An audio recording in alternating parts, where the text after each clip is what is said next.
We have brought this awesome article for you from the leading publication The Economist. Economist पत्रिका से आपके लिए हम ये लेख लाए हैं।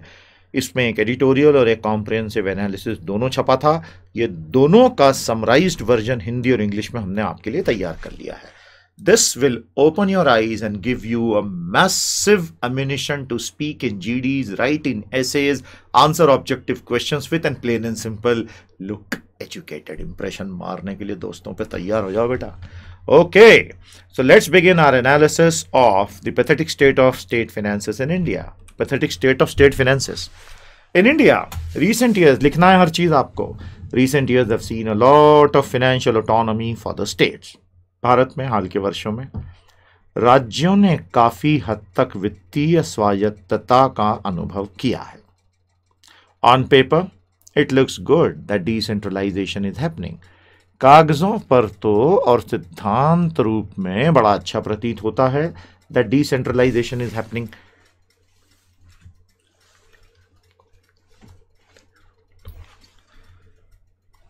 विकेंद्रीकरण वित्तीय स्तर पर हो ये तो बहुत अच्छी बात लगती है, लेकिन ये कागजों पर ही रह गया है। द रियलिटी में एक्चुअली बी फार मोर डेंजरस। वास्तविकता इससे काफी अधिक खतरनाक सिद्ध हो सकती है। तो आपको पता ही है, फाइनेंस कमीशन ने, वित्त आयोग ने डिविजिबल पूल ऑफ टैक्सेस का बहुत बड़ा हिस्सा स्टेट्स को दे दिया है, अर्बन लोकल बॉडीज को दे दिया है, रूरल लोकल बॉडीज को दे दिया, यानी पंचायतों को दे दिया है। And the central government has accepted, और ये तो शुरू भी हो चुका है।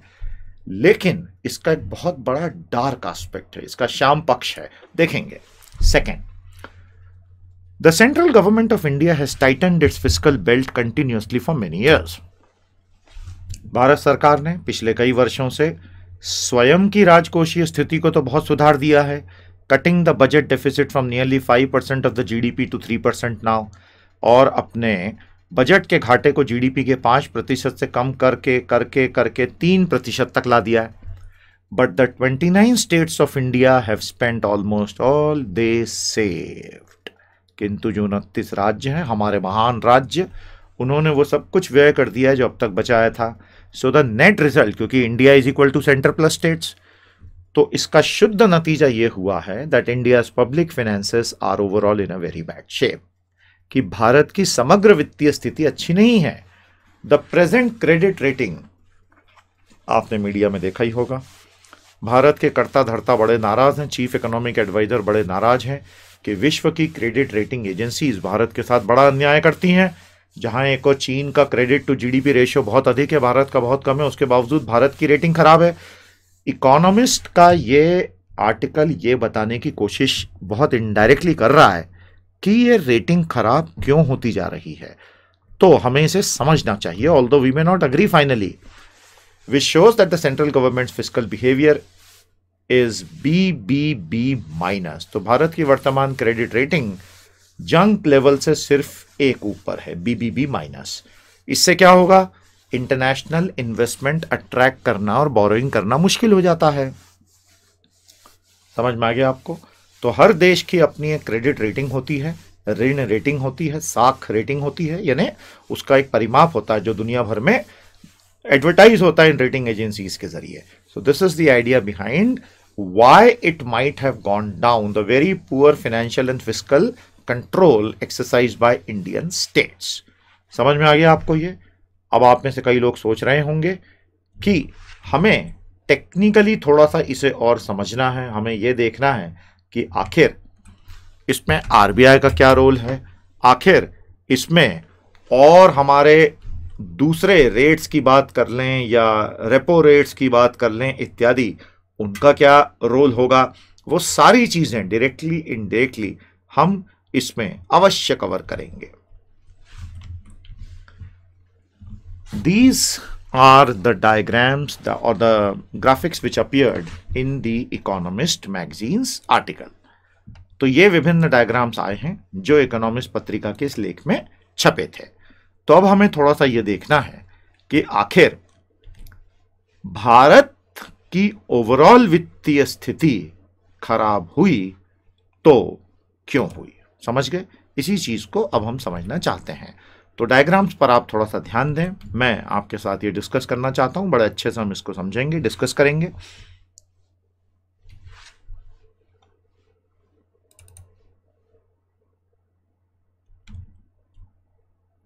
From 2013 to 2017, look at the budget deficit as a percentage of GDP.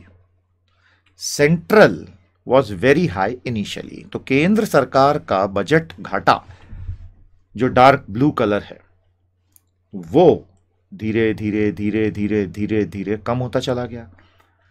Unfortunately, rampant expenditure by states has led to a ballooning of the state portion in the overall government GDP deficit as a percentage of GDP. अच्छा, इसमें हमेशा percentage of GDP में क्यों बताते हैं? Because that is the most macro level ratio which explains things. समझ गए? तो किसी भी मैक्रो इकोनॉमिक रेशियो को जब भी समझना होता है तो हमेशा as a percentage of GDP बताया जाता है ताकि एक कॉम्प्रिहेंसिव मैक्रो पिक्चर रीडर के मन में डेवलप हो सके. तो आप देख रहे हैं that over the past 2.5 years especially the states have not been behaving very well. If you look at the net borrowings of the state in terms of rupees trillion, right side of the screen, 1 trillion is equal to 1 lakh crore, ये आपको पता है. 2006 में जहां ये केवल 15,000 करोड़ थी, 2017 में ये लगभग 4 लाख करोड़ इनके शुद्ध मार्केट से जिन्होंने ऋण उठा रखा है.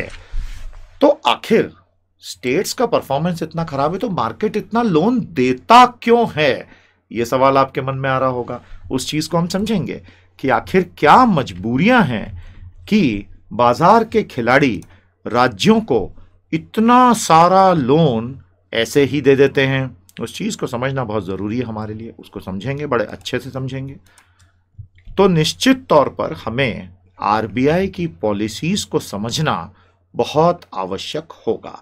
If we have to really understand why the states are able to continue with these profligate habits, profligate यानी खर्चीली आदतें, तो आखिर कुछ तो ऐसा कारण होगा कि वो ऐसा लगातार करते जा रहे हैं या कहें कर पा रहे हैं. तो आइए अब हम समझते हैं भारतीय बैंकिंग व्यवस्था के सारे मूल रेट्स, उनकी परिभाषाएं और एसएलआर. स्पेशली एसएलआर वो सबसे बड़ी समस्या है जिसकी वजह से राज्यों की आदतें बिगड़ी हुई है. So the core reason for the bad behaviour of the states of India, physical behaviour, वैसे तो और भी बहुत सारे प्रकार हैं bad behaviour, is the SLR foundation heaped by the RBI policy. तो ये देखेंगे, बड़ा यूनिक पर्सपेक्टिव है. All this we have studied in our classes separately, इसलिए मैं इनमें डिटेल में नहीं जाऊंगा. Repo rate, reverse repo rate आपके रेफरेंस के लिए यहां दे दिया हमने. CRR, cash reserve ratio. SLR पे ध्यान दीजिए, स्टैट्यूटरी लिक्विडिटी रेशियो. संविधिक तरलता अनुपात, संविधिक तरलता अनुपात. Every bank is required to maintain at the close of business every day a minimum proportion of their net demands and time liabilities (NTDL) as liquid assets in the form of cash, gold and unencumbered approved securities. ये सबसे important है, पढ़ लो और लिख लो.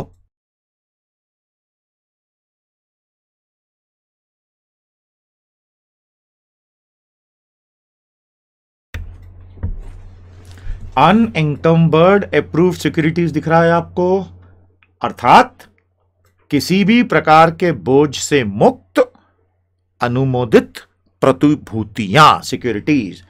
तो यही वो government bonds हैं जो आरबीआई जारी करता है. बैंकों को खरीदना मजबूरी है, जिसकी मदद से स्टेट्स लगातार बोरोइंग करते चले जाते हैं, क्योंकि implicit guarantee of repayment is given by the central government. पूरी इक्वेशन समझ में आ गई आपको? This is the core of that bad behaviour. फिर net demand liabilities, time liabilities, call rate, MSF, bank rate, ये सब इसमें दिया हुआ है. बैंक रेट तो अब एमएसएफ ही हो चुका है, तो बाद में आप ये पूरे नोट्स अपने कंप्लीट कर लीजिएगा. This is just a revision for those who missed out earlier. यहां आप ये सारे पॉइंट समझ लीजिएगा. मेरा फोकस अभी एसएलआर पे, इसलिए मैं एसएलआर पे ध्यान दूंगा. क्लियर? ओके.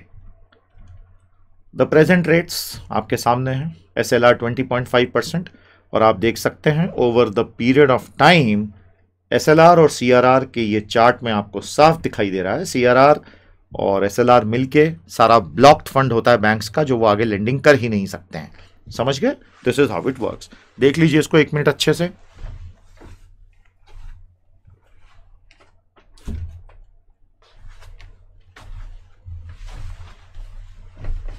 क्लियर? ओके।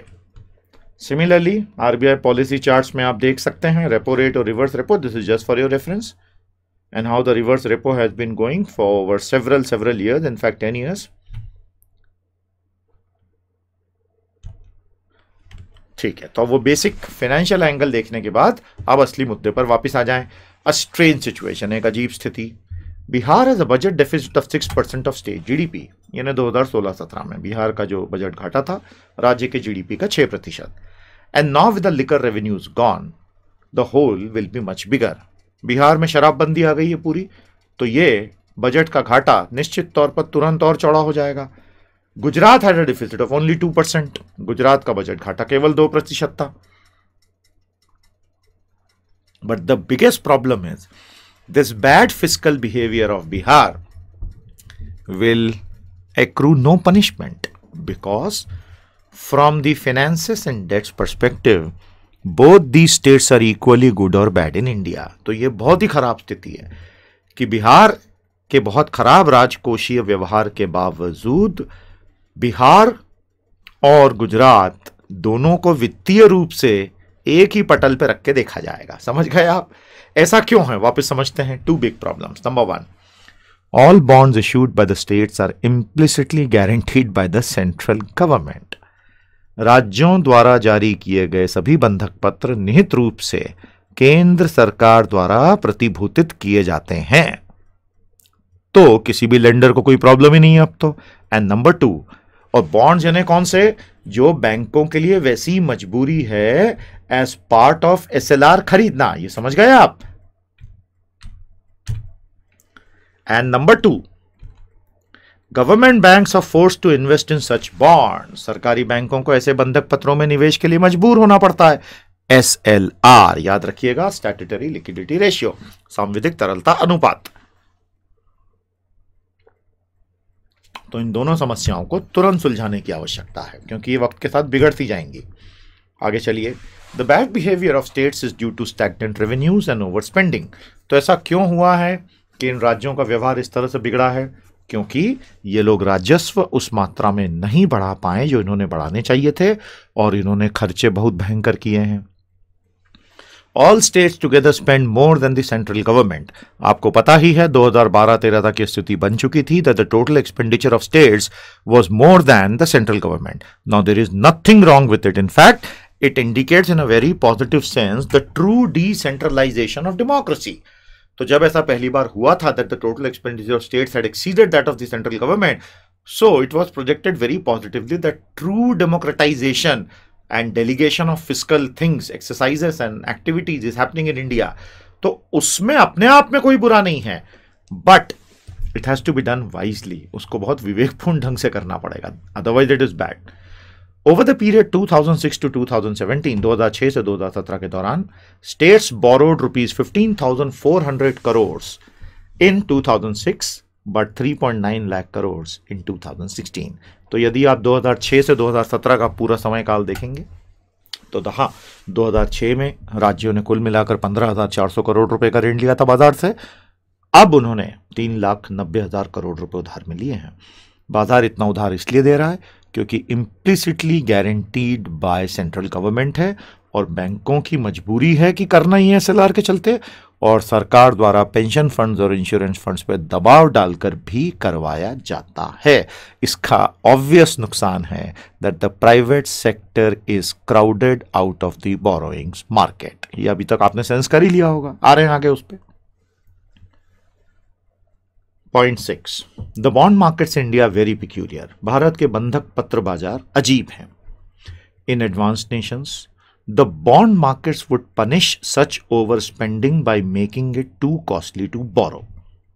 उन्नत देशों में बंधक पत्र बाजार उधार को बहुत महंगा कर, मतलब ब्याज दर बढ़ाकर इस प्रकार के अतिरिक्त व्यय व्यवहार को दंडित कर देते। But in India, state bonds are issued by the RBI and have an implicit central government guarantee. अभी 2 बार बात कर चुके हैं इस पे। भारत के राज्यों के बंधक पत्र आरबीआई द्वारा निर्गमित किए जाते हैं और इसमें केंद्रीय गारंटी अंतर्निहित है। And this is exactly what Portugal and Greece did around 2007 despite bad internal finances. तो ये तो ठीक वैसा ही है जैसा यूनान और पुर्तगाल ने 2007 में किया था। उसका नतीजा क्या हुआ वो तो सोवरेन डेट क्राइसिस यूरोप में हम देख चुके हैं। सो इनडायरेक्टली ये आर्टिकल बोल रहा है कि भारत में वो स्थिति आ जाएगी। Thus the central government eases the borrowings by the state. समझ गए अभी तक के सारे points? And this indicates the magnitude of the problem. The rule is, नियम यह है, the states must keep their budget deficits below 3%। इसमें एफआरबीएम भी है, but that does not always happen. राज्यों को अपना घाटा 3% से नीचे रखना चाहिए, लेकिन ऐसा हर बार नहीं होता। States also have a captive market for debt. राज्यों का अपना एक बंधक बाजार उपलब्ध है। PSU banks have to put 20% of the deposit, SLR की बात कर रहे हैं। And the insurance and pension funds are also told to keep buying government bond. सरकार द्वारा बीमा फंड्स को और पेंशन फंड्स को भी लगातार सरकारी बंधक पत्र खरीदने को कहा जाता है। तो अब बैंक्स हो गए, इंश्योरेंस फंड्स हो गए और पेंशन फंड्स, तो पैसे की कमी होनी ही नहीं है। What can be the solution? तो ये तो हमने समस्या देख ली, अब समाधान पर आ जाइए। 1 2 3। Number 1, tell the lenders that the central government guarantee does not exist. ऋणदाताओं से कह दें कि सरकारी गारंटी नहीं है इन बॉन्ड्स पे, but that is politically so risky that no lender will believe such a promise. लेकिन केंद्र सरकार ऐसा कहेगी, इतनी हिम्मत उसमें होगी नहीं, क्योंकि राजनीतिक रूप से किसी डूबते हुए राज्य को नहीं बचाने की बात करना तो आत्महत्या करने जैसी बात है भारत में। और इसलिए कोई भी ऋणदाता यदि केंद्र सरकार ने ऐसा कहा भी तो मानेगा ही नहीं। Second, alternatively that guarantee can be limited up to a level of borrowing. तो अगर पहला ऑप्शन नहीं हो सकता तो दूसरा ऑप्शन क्या है? इस गारंटी को एक निश्चित मात्रा में उधार तक सीमित कर दिया जाए। This is a very very reasonable suggestion, that is up to so many 1000 crore etcetera, वहां तक इसको फिक्स कर दिया जाए। Third, the states could be asked to pay the central government for guaranteeing their borrowings. राज्यों को यह बोल दिया जाए कि अगर केंद्र की गारंटी चाहिए तो आप एक रॉयल्टी पे करो, एक चार्ज पे करो, एक फीस पे करो, और जो सबसे कमजोर वित्तीय प्रबंधन वाला राज्य होगा उससे ये फीस ज्यादा ली जाएगी। This is the most reasonable solution in a democratic country like India. तो 3 सॉल्यूशंस पे बात की गई है राज्यों की इस बुरी आदत के कारण को दूर करने के लिए। बुरी आदत क्या है? बुरी आदत यह है कि खर्चा ज्यादा करते हैं। क्यों करते हैं? क्योंकि बॉन्ड्स के जरिए पैसा उगाना आसान है। तो कैसे ठीक करें? पहले तो ये बोल दें लेंडर्स को कि केंद्र सरकार की गारंटी नहीं है, but that is politically not possible and so no lender will believe it. Second, केवल एक लिमिट तक ही करेंगे। And third, the more profligate you are, the more service charge you will pay to the central government. I hope this is clear. So this is a very technical analysis, but very, very powerful. But the best solution will be if India's banks and pension insurance funds can decide where to invest. ये तो सबसे fundamental solution होगा कि भारत के बैंकों को और pension और इंश्योरेंस फंड्स को यह स्वतंत्रता दे दी जाए कि आप तय कीजिए आपको कहां इन्वेस्ट करना है। भारत के नेता ऐसा कभी होने देंगे नहीं, उनके हाथ की तो सारी ताकत ही चली जाएगी। 10th, recent problem that have aggravated the state's finances. अब हाल ही में क्या हुआ है, 2 वर्षों में राज्यों के वित्त बहुत बिगड़े हैं। क्यों बिगड़े हैं? नंबर 1, डीमोनेटाइजेशन, विमुद्रीकरण। It stalled most of the construction activity and hence stamp duties. अब इससे निर्माण गतिविधि यानी real estate sector construction activities they got stalled, रुकी गई। अब वो रुकेगी तो प्रॉपर्टीज की रजिस्ट्रीज नहीं होंगी, तो स्टैम्प ड्यूटी नहीं आएगी। सेकेंड, प्रोहिबिशन ऑफ लिकर, मद्य निषेध। Though this is very desirable socially, but the state finances will be damaged very badly. तो ये सामाजिक रूप से तो बहुत अच्छा है, लेकिन राज्यों की वित्तीय स्थिति का पूरा कबाड़ा कर देगा। ये बात नीतीश कुमार जी कभी भी इस पर्सपेक्टिव में नहीं समझाएंगे, बिकॉज वो इसमें समझा ही नहीं पाएंगे। लेकिन सोशली और पॉलिटिकली उनके लिए ये बहुत अच्छा है, और भगवान करे मद्य निषेध हो जाए, कोई दिक्कत नहीं है। But their state anyway is fiscally doing very bad, जिसका असर पूरे भारत पर आ रहा है। हेंस हमें अधिकार है आपत्ति दर्ज कराने का। Third, the farm loan waiver, कृषि ऋण माफी। If Uttar Pradesh has done it, other states will also want to do it. तो राजनेता इस आदत से पीछा छुड़ा नहीं पा रहे हैं और इसलिए वो कभी भी ये फ्रीडम बैंकों को देंगे ही नहीं। अदरवाइज उत्तर प्रदेश जैसे राज्य को शायद बैंक बहुत हाई रेट पर उनके बॉन्ड्स खरीदते। हेंस राजनीति और अर्थव्यवस्था यानी पॉलिटिकल इकोनॉमी का ये गठजोड़ ऐसे चलता। उम्मीद करते हैं आज एक बहुत बड़ा इशू आपको क्लियर हो गया। The silver lining, the last point, the Uday scheme, second last point, the Uday scheme for debt recasting of state power companies is expensive but very essential. आप सभी ने उदय स्कीम के बारे में सुना है, उजाला डिस्कॉम एश्योरेंस योजना।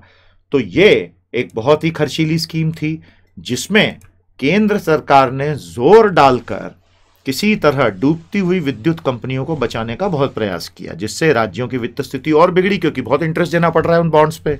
लेकिन कम से कम वो पूरी कंपनियां डूबने से बच गईं। आखिरी के 3 पॉइंट्स कवर कर लेते हैं। द डीपर इंपैक्ट, इसका अधिक गहरा प्रभाव। In India where capital is very scarce and foreign inflows are either restricted or low, private sector and individuals compete with the state sector to borrow from the banks। यह आपको हमने पहले भी कई प्रबोधन्स में समझाया है कि भारत में क्योंकि पूंजी कम मात्रा में उपलब्ध है और विदेशी एफडीआई उतना अधिक नहीं आता जितना भारत को आवश्यकता है, तो प्राइवेट सेक्टर के लिए banks are the biggest source for raising finance because bond markets वैसे ही हमारे कमजोर हैं। The states bonds pay a premium to investor as their bonds are less liquid. अब इसमें दूसरा एंगल यह है कि एक और तो प्राइवेट सेक्टर वैसे ही क्राउड आउट हो रहा है इस कारण से, और दूसरा क्योंकि राज्यों के बॉन्ड्स में मार्केट इतना डेवलप नहीं है तो उनकी लिक्विडिटी कम है यानी तरलता कम है, तो एक रिटेल इन्वेस्टर आसानी से खरीद बेच नहीं सकता, तो वो वैसे ही थोड़ा ज्यादा प्रीमियम देते हैं। पहले 0.4% कंपेयर टू मार्केट रेट देते थे, अब 1% देते हैं। तो कोई भी प्राइवेट सेक्टर को लोन फिर देगा ही क्यों, क्योंकि ये रेट भी अच्छा दे रहे हैं और वैसे भी मजबूरी भी है नियम से और सरकार की गारंटी भी है। So that makes it lucrative for the bankers to lend to the government near zero risk of default. Point 12 समझ में आ गया, why the private sector is unable to do it. और इसके साथ एनपीए की समस्या को जोड़ दो तो बैंक्स तो प्राइवेट सेक्टर को कुछ अब दे ही नहीं पा रहे। Rate of growth practically zero हो गया। लोन्स दे रहे हैं but the rate of growth year on year for a growing economy like India, the fastest growing economy, that being zero is unimaginable, पर ऐसा हो रहा है। The NPAs of public sector banks has destroyed the present commercial lending to private sector। सार्वजनिक क्षेत्र बैंकों की अनर्जित परिसंपत्तियों की समस्या ने निजी क्षेत्र के वर्तमान उधार की वृद्धि को लगभग नष्ट कर दिया है। So the bonds issuance for the right way forward. तो ऐसी स्थिति में कॉर्पोरेट्स के लिए बंधक पत्र जारी करना सही रास्ता होता, but the insurance and pension funds are anyway investing in government bonds, hence private sector loses out there also या further the government will now have to recapitalize the PSBs due to NPAs pushing the deficit higher yet again। तो इस प्रकार हम ये देख रहे हैं कि कैसे ये समस्याएं सारी आपस में जुड़ी होकर स्थिति को लगातार विकट बनाती हैं। समझ गए आप? एक बहुत बड़ा मौका जो केंद्र सरकार ने खो दिया। The GST promised that states' revenue will be protected could have been the other way around, that states' spending should have been restricted। तो जीएसटी में केंद्र सरकार ने कानून पारित करवाकर 1 जुलाई से जीएसटी लागू करवाने के चक्कर में सबको वादा कर दिया कि आपका पूरा जो रेवेन्यू तो प्रोटेक्ट करेंगे। साथ में एक शर्त जोड़नी चाहिए थी जो नहीं जोड़ी। We will protect your revenues in the coming years after the GST administration is rolled out, provided you behave fiscally। The government must have been very scared that if it ever puts such a condition, the states may simply refuse to buy the argument। Hence, तो इस तरह से political economy की मजबूरियों ने भारत को बहुत ही खतरनाक मोड़ पे लाके खड़ा कर दिया। A few possible exam questions। Should states be given devolved fiscal powers at all? Why or why not? क्या विकेंद्रीकृत राजकोषीय शक्तियां केंद्र द्वारा राज्यों को दी जानी चाहिए? यदि हाँ तो क्यों, यदि ना तो क्यों? Second, in what veg is the centre responsible for poor credit rating of India? Bharat की खराब साख रेटिंग के लिए केंद्र सरकार किस प्रकार से जिम्मेदार है? Third, how to improve the overall government fiscal health? समग्र सरकार राजकोषीय स्थिति को ठीक कैसे किया जाए? Fourth, list major rates, their definitions and their present level. सभी प्रमुख दरें बताएं, उनकी परिभाषाएं बताएं और उनके वर्तमान के स्तर बताएं। तो ध्यान रखिएगा, इस टेक्निकल विषय को हमने स्टेप बाय स्टेप आपको समझाया है। आज के बाद आपको दिक्कत नहीं होनी चाहिए। तो एक बार आप इसको क्विकली रिवाइज कर लें और दिमाग में अच्छे से बिठा लें। इसकी लिंक आपको प्रीमियम सेक्शन में मिल रही है, so please go through the open free article available on the internet.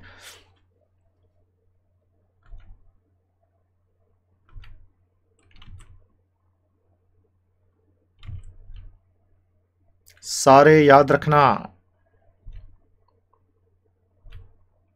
I hope you're concentrating on the screen, not on the cup of tea in your hand. Huh? Bad habit.